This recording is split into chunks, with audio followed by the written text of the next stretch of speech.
Ante a reprovação das contas de Dilma Rousseff por 2 anos consecutivos, abre um sinal de alerta para o atual governo, estados e municípios. Será que a preocupação com as contas vai mudar? Pode representar um avanço no país? Nós temos um convidado aqui no Jornal da Manhã, o Procurador-Geral do Ministério Público junto ao Tribunal de Contas da União, Paulo Soares Bulgarim. Procurador, bom dia, muito obrigado pela atenção. Bom dia a todos. Procurador, o senhor acha mesmo que é possível, a partir de agora, os governantes terem uma preocupação maior com relação às contas? Vai servir de alerta, inclusive o trabalho que o Ministério Público e o Tribunal de Contas, esse trabalho que foi feito?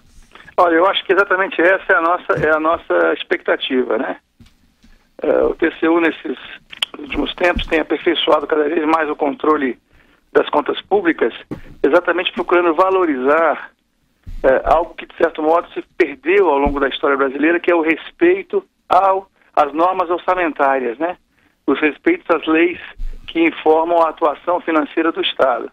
Então, a nossa expectativa realmente é que agora, com essas decisões do tribunal mais recentes, a gente possa realmente gerar um novo tipo de comportamento do gestor público brasileiro que efetivamente se enquadre dentro daquilo que se chama de gestão pública responsável, né?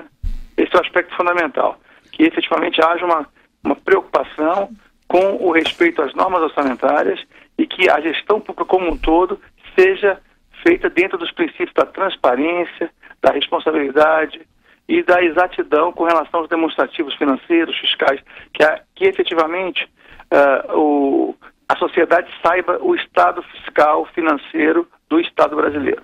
Isso é fundamental, Denise, tanto no âmbito da União quanto no âmbito dos estados e municípios. Denise.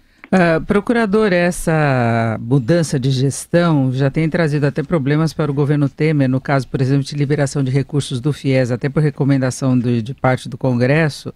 Ele poderia lançar uma MP para liberar os recursos e criou uma situação muito difícil para faculdades e estudantes. E aí fica o temor disso caracterizar uma liberação irregular de recursos. O senhor vê alguma irregularidade nesse tipo de ação?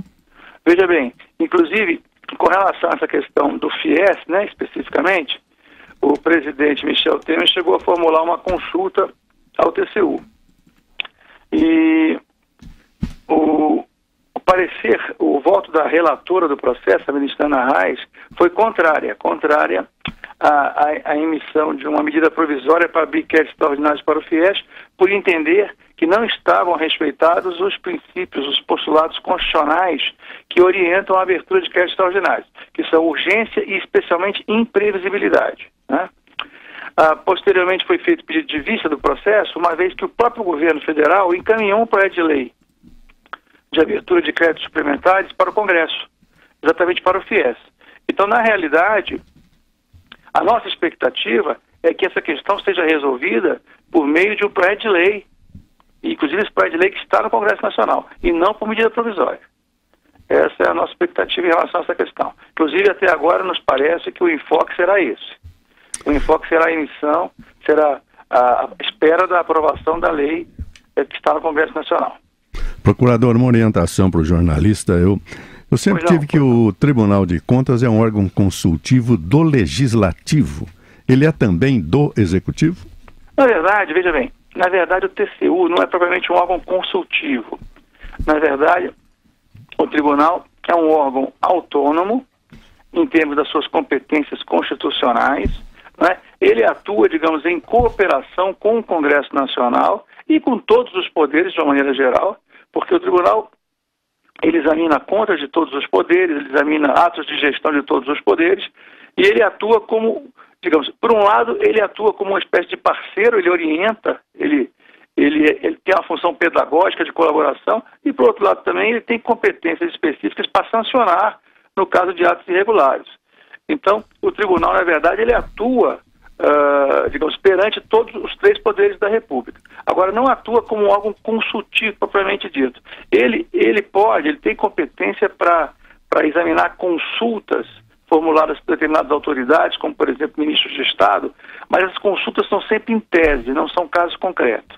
Então, a consulta é só uma questão que é formulada em tese, uma situação jurídica em tese e tal. O tribunal formula um juízo sobre aquela questão. Mas ele não existe para, digamos assim, para atuar como consultor do Poder Executivo, do Judiciário ou do próprio Legislativo. Quer dizer, ele não tem essa função, ele é controlador externo, então ele funciona como controlador, ele não pode ser confundido com uma espécie de cogestor, né, de administrador conjunto com os outros poderes.